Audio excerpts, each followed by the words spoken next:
Welcome to my workshop. Let me show you around. I do my best to keep it tidy, but I'm not that tidy. This was me a while ago, hoovering some of the cobwebs from the rafters. At the moment, this workbench is being used to assemble the parts that go into the temple arms. But if I clear it and put this big drip tray on top, then I can infuse the denim fabric with resin and create the hardened denim material that my sunglasses are made from. I use that bandsaw to trim the excess hardened denim from the edges of my molds, and sometimes I hang out here for a while and get a little bit longer. In this room I've got a machine that cuts out some of the pieces I need. I also used it to help build my custom assembly jig that aligns some of the parts in my frames. When they're first assembled they're quite rough, and so down here in this area I do a lot of the shaping and smoothing that's required. And whilst we're down here in this corner there are some of the frames that I'll be working on next week, and I've converted this room at the back into a photography room where I take pictures for the website. Let's head back over to this station that's used for some of the final stages of hand finishing. My partner is a jeweller, and this is her jewellery making bench. After I've popped in the lenses, the glasses will go upstairs for packaging.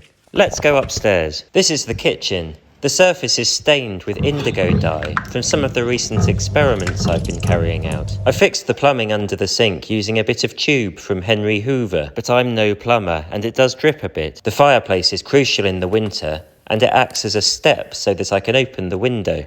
But I mustn't do that if the fire's lit. I don't want hot foot. This is my standing desk. I made it myself. I really need to learn how to use this properly. At the moment it's just used as a coat rack. I covered these old van seats in denim. We have zoomies up here quite often, and that's why they're all dishevelled. That's my Wi-Fi router. Anyway, look, here are some of my packaging boxes and bags, and on this bench the glasses get put in their packaging, and sometimes I do some stretches down here.